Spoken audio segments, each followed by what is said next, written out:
Assalamualaikum warahmatullahi wabarakatuh. Alhamdulillahilladzi khalaqal mauta wal hayata liyabluwakum ayyukum ahsanu amala.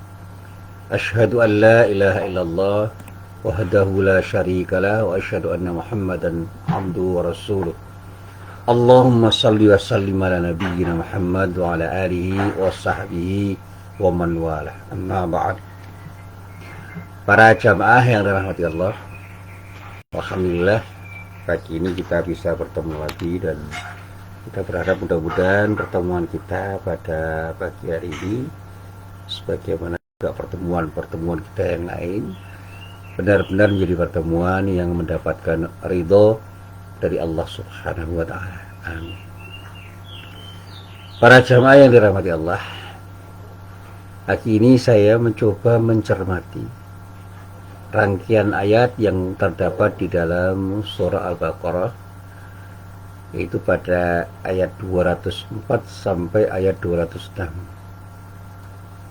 Di dalam rangkaian ayat itu Allah berfirman, A'udzu billahi minasyaitonir rajim, wa minan nasi may yu'jibuka qawluhu fil hayatid dunya wa yushhidullaha ala ma fi qalbihi wa huwa aladdul khisam wa idza tawalla sa'a fil ardi liyufsida fiha wa yuhlikal harfa wan nasra wallahu la yuhibbul fasad wa idza qila lahu ittaqillaha akhadathul azzatu bil ithmi fahasbuhu jahannamu wala bi'sal mihad. Para jamaah yang dirahmati Allah, rangkaian ayat ini adalah rangkaian ayat yang mengingatkan kita sebenarnya. Dikatakan di dalam ayat ini, di antara manusia ada orang atau bahkan sejumlah orang yang pembicaraannya tentang kehidupan dunia itu sangat mengagumkan dirimu. Ini adalah peringatan kepada Rasulullah Nabi Muhammad SAW, dan rohnya, spiritnya juga untuk kita semua. Dan dia, orang itu, menjadikan Allah sebagai saksi atas kebenaran isi hatinya, padahal dia sebenarnya adalah penentang yang paling keras. Jadi ayat pertama dari ayat yang saya baca ini, pada ayat 204 surah Al-Baqarah, itu mengingatkan pada kita, di antara sebagian orang di dunia ini ada orang-orang yang pembicaraannya luar biasa, cara berbicaranya luar biasa, arahnya luar biasa, isinya luar biasa dan sangat mengagumkan, utamanya ketika menceritakan tentang kehidupan dunia. Dan bahkan untuk membuat orang itu kagum, dia menyebut-nyebut nama Allah dan menjadikan Allah sebagai saksi atas kebenaran isi hatinya itu, padahal sesungguhnya dia itu adalah penentang yang paling keras. Artinya apa? Mereka atau orang itu adalah orang-orang yang tidak percaya kepada Allah, orang-orang yang menentang Rasulullah, orang-orang yang tidak sebenarnya mengatakan sesuatu yang benar atau mengatakan sesuatu yang salah dengan pembenaran-pembenaran yang luar biasa. Lalu di dalam ayat selanjutnya dikatakan, apabila berpaling dari engkau atau berpuasa, dia berusaha untuk berbuat kerusakan di muka bumi serta merusak tanam-tanaman dan ternak. Allah tidak menyukai kerusakan.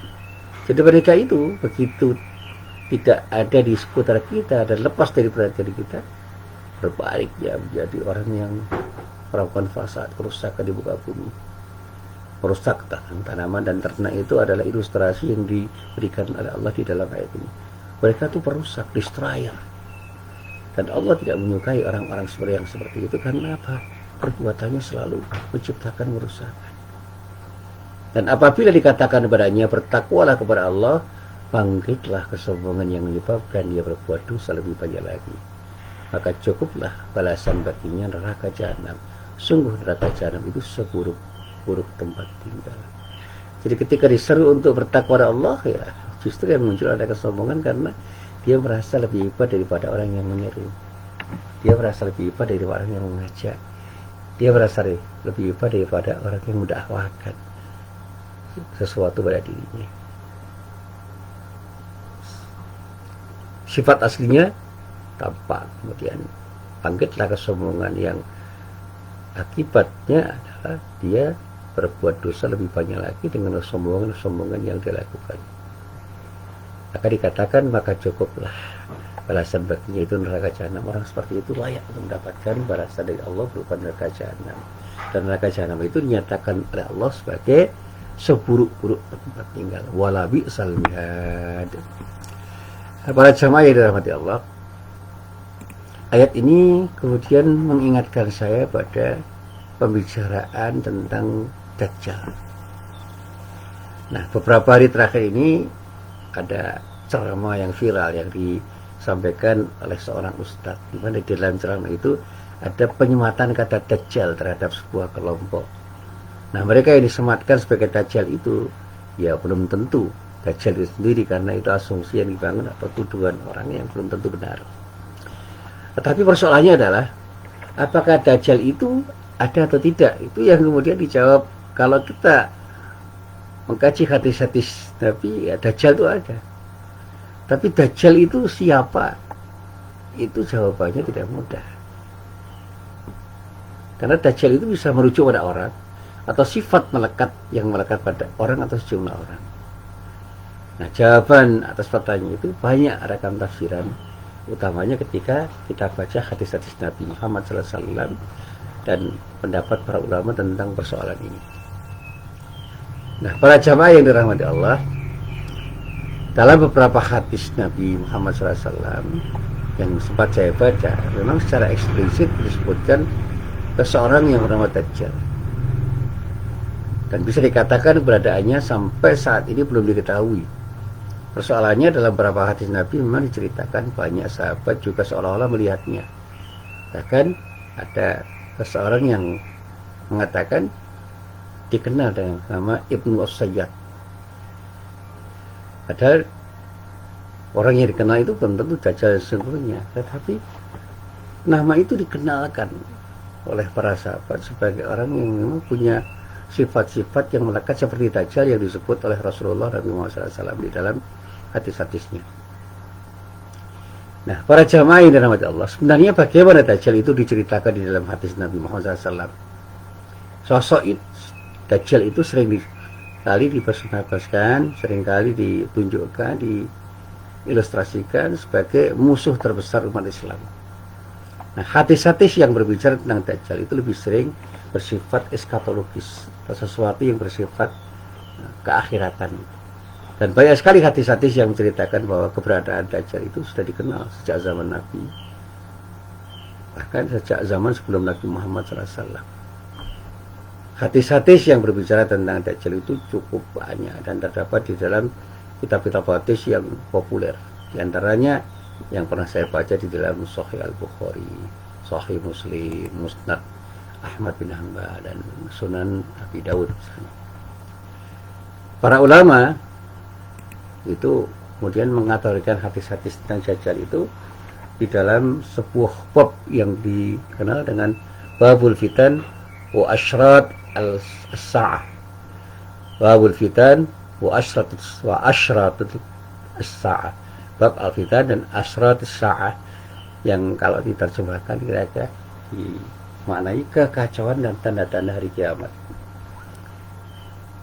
Nah, dengan demikian bisa dikatakan bahwa Dajjal itu sosok yang hadir pada akhir zaman ya. Sekarang ini banyak orang mengatakan ini akhir zaman. Ini sudah akhir zaman dan Dajjal akan muncul. Dan ia akan muncul saat banyaknya kacauan yang terjadi di atas muka bumi, di atas bumi ini. Kan para penceramah itu sudah sangat yakin mengatakan inilah saat di mana Dajjal itu akan muncul. Nah, di antara hadis-hadis yang populer itu menyebutkan keberadaan Dajjal itu dengan sebutan-sebutan yang spesifik gitu. Ada hadis yang berasal dari Abdullah bin Umar ketika beliau mengatakan bahwa satu saat Rasulullah itu pernah berdiri dengan orang banyak dan beliau memuji dengan pujian yang layak baginya. Setelah itu beliau menyebut kata Dajjal. Ya. Di ketika beliau menyebut kata Dajjal itu, beliau bersabda dengan sabdanya yang dinyatakan di sini. Inni la'udhiru kumuhu ma min nabiyyin illa waqad adarahu qaumah.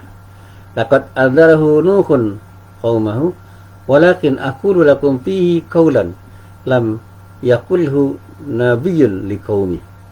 Ta'allamu annahu a'war wa anna Allah tabaraka wa ta'ala laisa bi'a'war. Sesungguhnya aku mengingatkan kalian darinya. Ini maksudnya tentang Dajjal itu. Tidak ada seorang nabi pun melainkan telah mengingatkan kaumnya dari persoalan Dajjal ini. Nuh misalnya telah mengingatkan kaumnya. Namun aku akan menyebutkan satu hal pada kalian yang belum pernah dikemukakan oleh seorang nabi pun kepada kaumnya. Ya katakan, Rasulullah menyatakan, ketahuilah bahwa Dajjal itu adalah orang yang buta sebelah matanya, sedangkan Allah Tabaraka wa Ta'ala tidak buta sebelah mata. Nah, dalam hadis ini secara tekstual disebutkan bahwa Dajjal itu beradaannya sudah diperingatkan sejak zaman Nabi Muhammad SAW, dan Nabi Muhammad SAW juga menyebut bentuknya sebagai orang yang buta sebelah matanya. Ya. Pada awalnya ia mengaku sebagai Nabi, lalu bahkan kemudian mengaku sebagai Tuhan. Nah, Dajjal itu mengaku Nabi, bahkan kemudian mengaku Dajjal, mengaku sebagai Tuhan. Dulu zaman Musa ada Fir'aun, itu jelas itu mengaku sebagai Tuhan. Tapi sekarang kita mengira-ngira siapa di antara mereka itu yang mengaku sebagai Nabi, lalu bahkan mengaku sebagai Tuhan. Kan kayaknya belum ada ini. Bahkan di dalam riwayat yang lain dikatakan, Abdullah bin Umar itu mengatakan, suatu hari Rasulullah itu menyebutkan tentang Al-Masih Dajjal itu pada orang banyak. Dia mengatakan, sesungguhnya Allah tidak buta sebelah. Ketahuilah sesungguhnya Al-Masih Dajjal itu buta sebelah mata kanan, seakan akan matanya adalah anggur yang sudah masak. Ini bahkan ditambahkan oleh para hadis itu, lalu Rasulullah bersabda, aku bermimpi pada satu malam di sisi Ka'bah. Nah, tiba-tiba ada seorang laki-laki yang berkulit sawo matang. Kulit sawo matang ini, kulitnya sawo matang. Sebagai seorang laki-laki yang lain. Dan orang itu ganteng, yang pernah kalian lihat. Rambut ikalnya mengepak di antara baunya, rambutnya terurai dan kepalanya meneteskan air. Dia letakkan kedua tangannya pada bahu dua laki-laki itu, ya, dua orang laki-laki itu, dan kemudian dia bertawaf di Baitullah di antara keduanya. Lalu aku bertanya, siapakah orang ini? Mereka menjawab, Al-Masih bin Maryam.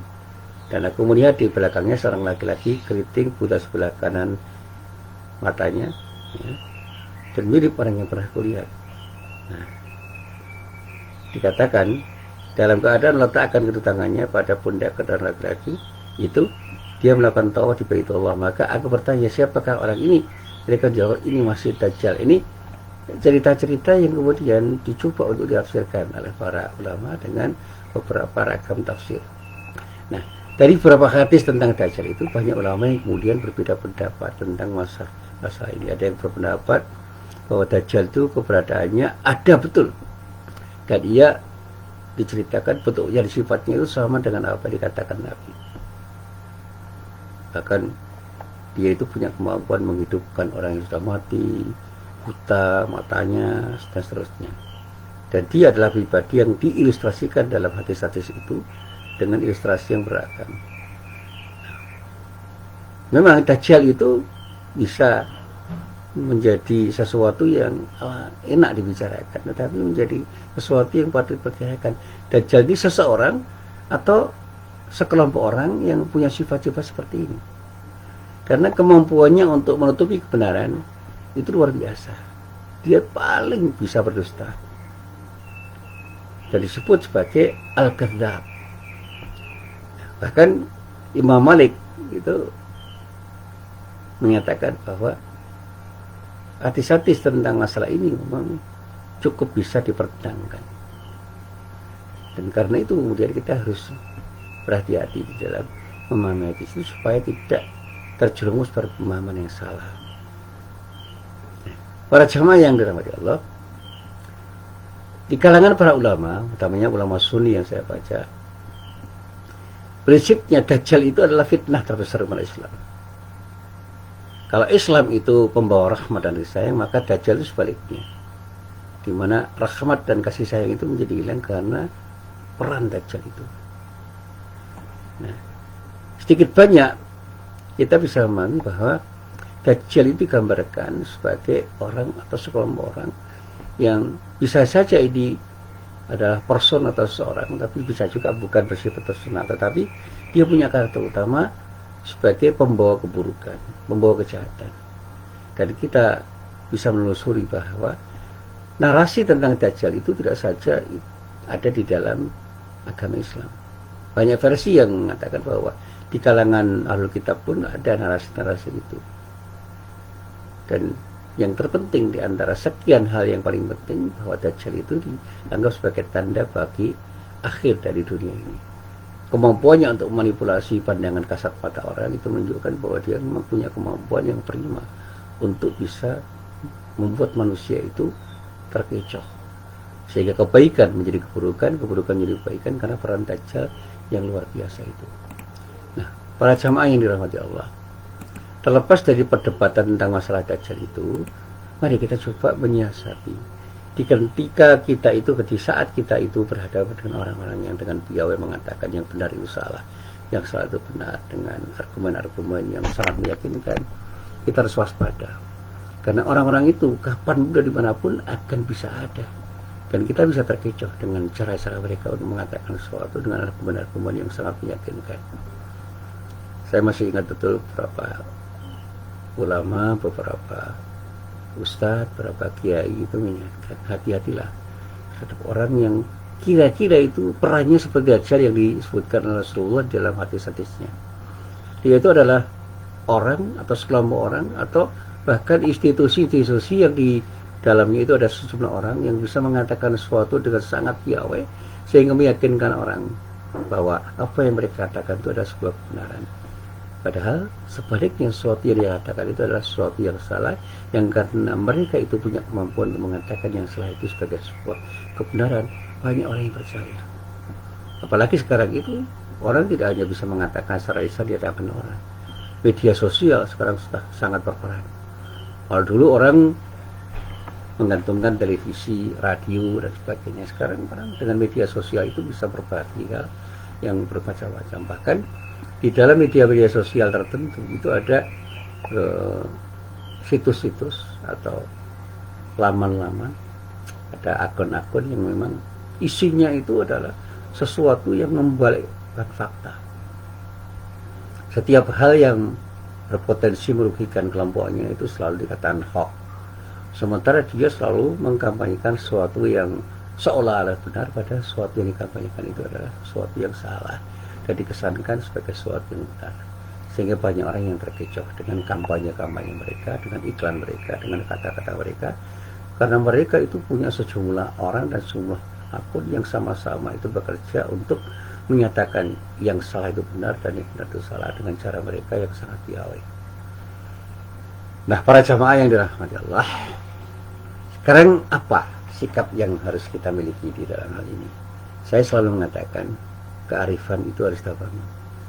Kita harus cukup cerdas untuk mencermati semua yang diinformasikan oleh orang, dan kita coba untuk mencari argumen-argumen yang mereka katakan itu dengan menganalisis argumen-argumen mereka, apakah cukup beralasan atau tidak. Nah, ketika kita mencoba untuk menelisik, jangan a priori untuk mengatakan salah benar sebelum kita itu menelisik dengan seksama. Mari kita diskusikan dengan jernih, dengan dada yang lapang, dan pada saatnya kita harus mencoba untuk memakai akal sehat. Di samping juga kita harus punya literasi yang cukup bagus. Kita harus bisa membangun wawasan yang cukup bagus dengan banyak membaca, banyak bertanya, banyak berdiskusi, sehingga apa yang kita katakan untuk bisa memahami apa yang dikatakan oleh orang-orang yang sementara ini disebut Dajjal itu bisa kita katakan kembali dengan argumen-argumen yang lebih baik, sehingga kita bisa membantah kata-kata yang oleh orang disebut Dajjal itu dengan bantahan-bantahan yang lebih argumentatif, sehingga kita bisa mematahkan argumen-argumen yang mereka nyatakan untuk membenarkan pendapat-pendapat mereka. Inilah yang kemarin saya katakan, setiap pembenaran-pembenaran yang mereka lakukan, yang dilakukan oleh orang-orang yang disebut Dajjal itu memang sangat meyakinkan, sehingga kebenaran yang seharusnya diakui benar oleh banyak orang itu menjadi seolah-olah salah. Karena apa yang benar itu tidak bisa dikatakan dengan pembenaran-pembenaran yang bagus, sehingga orang tidak yakin dengan kebenaran yang sesungguhnya. Sebaliknya, orang itu akan yakin dengan pembenaran-pembenaran yang dilakukan oleh orang-orang yang disebut Dajjal itu, karena kesalahan-kesalahan yang sebenarnya betul-betul salah itu mereka katakan dengan sangat piawai, sehingga terkesan bahwa yang salah itu menjadi benar karena pembenaran-pembenaran yang mereka lakukan. Inilah yang selalu saya ingatkan. Mari kita bersikap kritis terhadap apapun kata orang, pendapat orang, termasuk tulisan-tulisan yang dibuat orang, sehingga kita tidak terjebak pada pemahaman yang salah dan terkecoh untuk mengatakan yang salah itu adalah sesuatu yang benar, dan sebaliknya yang benar kita katakan salah karena kepiawaian orang untuk mengatakan sesuatu dengan cara mereka. Sekali lagi, inilah apa yang bisa saya sampaikan dalam kesempatan pagi hari ini, mudah-mudahan bermanfaat. Billahi taufik wal hidayah. Assalamualaikum warahmatullahi wabarakatuh.